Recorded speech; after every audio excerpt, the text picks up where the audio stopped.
Please put a like and subscribe. The MAGGID of MEZRITCH. Above the village of Lukach, Ukraine, pillars of black smoke rose towards the sky.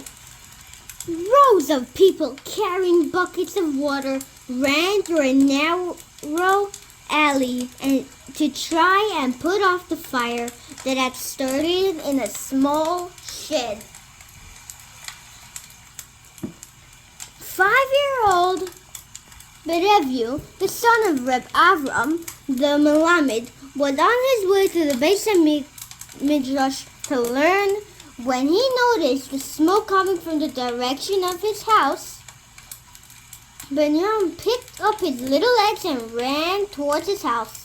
From afar, he was able to see the neighbors throwing water on. Then he saw his mother standing to the side, crying bitterly. "Mama!" Benjamin called out, running towards his mother. "Baruch Hashem, no one is hurt. Only the house burned, and that it is possible to repair. Why are you crying so?"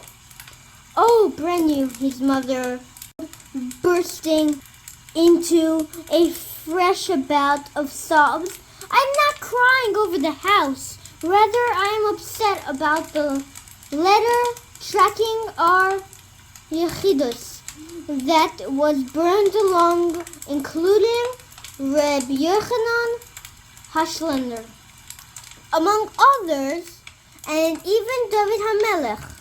Brenu looked at his heartbroken mother and tried to comfort her. "Don't cry, mother," he said.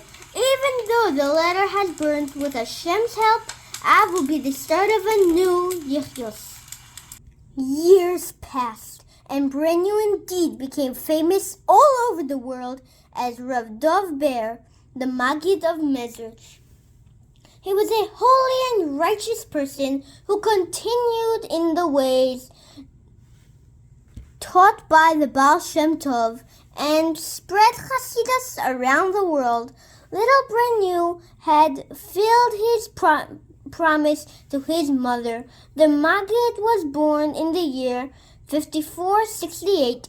Even as a young child, it was plain to see that he was a descendant for greatness.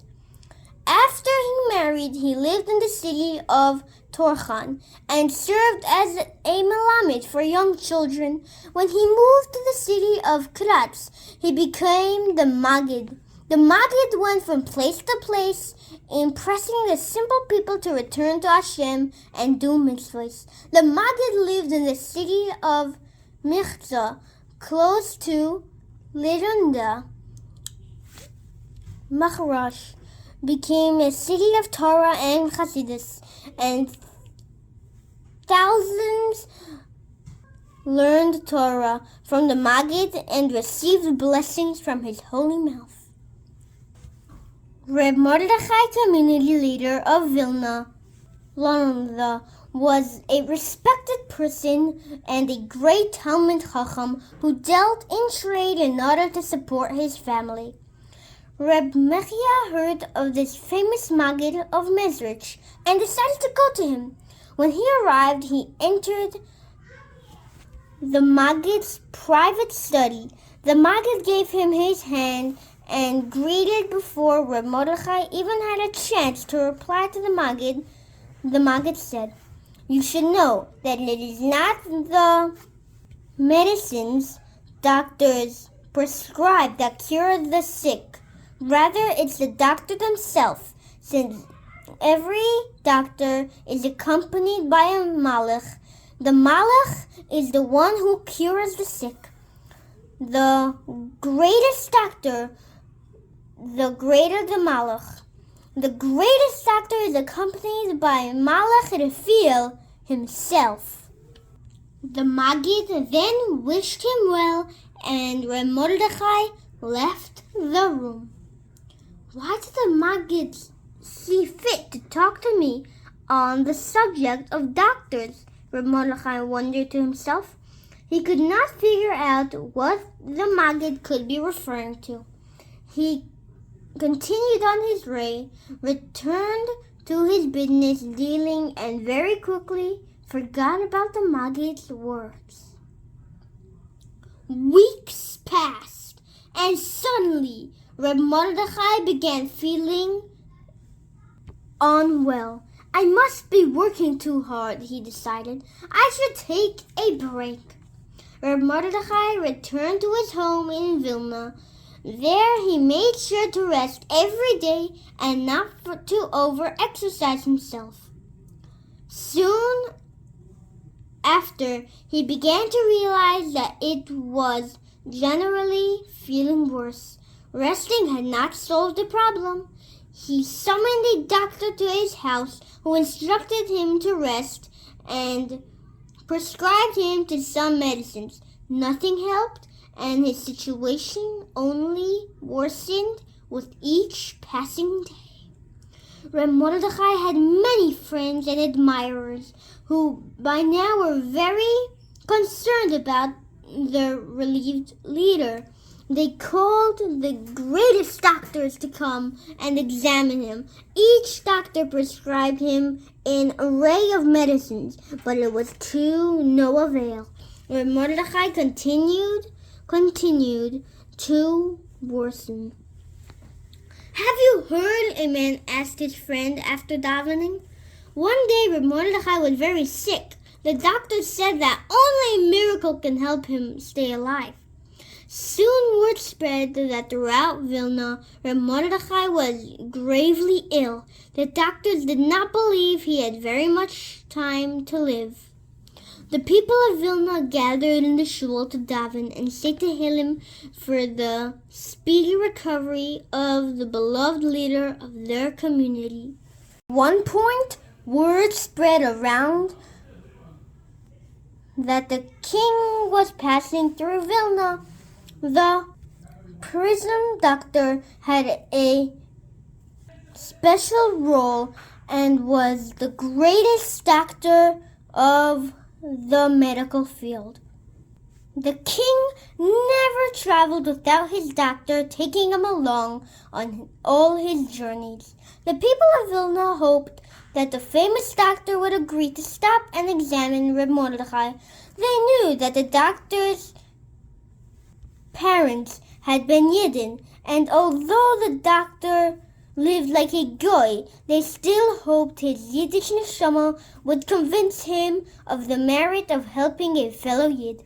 Without delay, they sent a messenger to the king, asking him to send his doctor to their community. The king agreed and sent the doctor to visit the sick man. As the doctor examined Reb Mordechai, everyone waited outside, hoping to hear good news. But after a short while, the doctor emerged from the room and announced, "These are the last moments in this world. He is beyond my help." With these words, he turned and left the house. Suddenly, a man ran up to him and excitement.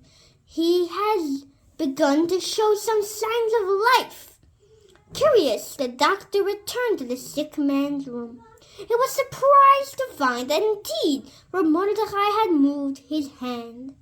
"Perhaps there is still some hope," the doctor said as he sat down to write up some prescriptions for medicine. When he was done, the doctor looked up and went amazed to see that Reb Mordechai was breathing freely. At that point, the doctor decided to change the prescriptions for another one. Then once again, the same thing happened. The doctor noticed a further change for the better and started writing yet a different prescription for medicine. Soon it was plain to see that Reb Mordechai was improving without any medicine at all. The doctor decided to leave and then returned in shortly. In the meantime, the doctor instructed Reb Mordechai's family members, "Don't give him any medicine." Suddenly, Reb Mordechai opened his eyes.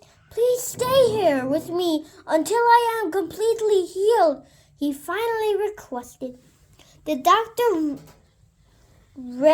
willingly agreed to the request, although he could not understand how the man was improving on his own. Soon Reb Mordechai felt strong enough to get up from his bed. As soon as he was able to speak, he told the doctor of his visit to the MAGGID of MEZRITCH and of the things that MAGGID had said. I understood that the Malach, the Fool, must be with you. That is why I asked you to stay with me until I felt completely cured, Reb Mordechai said to the doctor. The doctor was astonished. With his own eyes, he had seen how a man who had barely been alive recovered without any treatment. I must go and see the MAGGID of MEZRITCH, he said, and after asking permission of the king, he set off to visit the holy MAGGID. Upon entering into the MAGGID, suddenly the Gadea was welcomed with open arms. I've been waiting for you, doctor, the MAGGID said. I will cure your neshama, and you will cure my body. The MAGGID taught the Geraya to observe the mitzvahs, and he became a complete Baal Tshuva. He never returned to the king. Rather, he sat in the Beis Midrash all day learning Torah. The doctor, who became very close to the MAGGID, cured many people of their illnesses. The MAGGID turned respect and honored him very much. The great MAGGID passed away on the 9th of Kislev, 5533. After leading his Hasidim for 12 years, the MAGGID's son, Reb Avram, the Malach, was also known to be a very holy person. His grandson was Rebbe Yisroel of Rishon. The MAGGID's Talmidim spread his views on Torah and Hasidus all over the world. May his merit protect all Am Yisrael. The end.